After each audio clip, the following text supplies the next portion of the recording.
God got a plan. দলের এমন অলৌকিক পারফরম্যান্সের কারণ ঠিক এভাবেই জানালেন রয়্যাল চ্যালেঞ্জার্স বেঙ্গালুরুর কিংবদন্তি বিরাট কোহলি। ক্রিকেট বিধাতাও হয়তো চেয়েছেন এভাবেই ফিরে আসুক আরসিবি। একেবারেই শেষ প্রান্ত থেকেও যে লড়াই করে ঘুরে দাঁড়ানো যায় তা আরও একবার দেখিয়েছে রয়্যাল চ্যালেঞ্জার্স বেঙ্গালুরু। টুর্নামেন্টে নিজেদের প্রথম ৮ ম্যাচের ৭টিতেই হেরে যে দলটা দেওয়ালের পিঠ থেকে গিয়েছিল, অসম্ভবকে সম্ভব করে তারাই এখন প্লে অফে।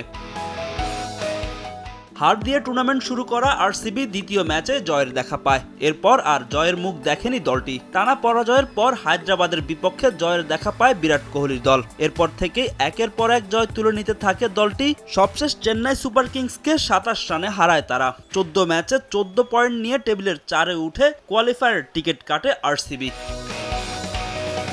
টানা ৬ ম্যাচ অপরাজিত থাকা আরসিবির এমন অলৌকিক পারফরম্যান্সে নতুন করে আইপিএলের শিরোপা জয়ের স্বপ্ন দেখতে শুরু করেছে দলটির সমর্থকরা। যদিও নিজেদের প্রথম শিরোপা জিততে হলে দলটিকে এখনও পাড়ি দিতে হবে লম্বা পথ।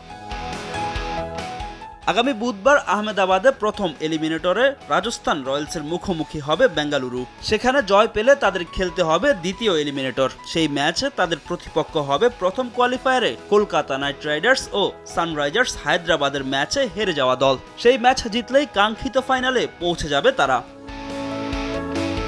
তবে ফাইনালে গেলেই পা হড়কায় আরসিবির। এখন পর্যন্ত ৩টি ফাইনাল খেললেও শিরোপা জিততে পারেনি বিরাট কোহলির দল। তবে চলতি মৌসুমে ফ্র্যাঞ্চাইজি কিংবদন্তি বিরাট কোহলির জন্য হলেও শিরোপা জিততে চায় বেঙ্গালুরু। দারুণ ছন্দে আছেন দলটির ব্যাটার বিরাট। ১৪ ম্যাচ খেলে আইপিএলে এখন পর্যন্ত সর্বোচ্চ ৭০৮ রান সংগ্রহ করেছেন তিনি। দখলে আছে অরেঞ্জ ক্যাপ। তবে আরসিবির বাকি ম্যাচ জিততে হলে বড় ভূমিকা রাখতে হবে দলটির বোলারদের। ফাহিম ইসলাম, সময় সংবাদ।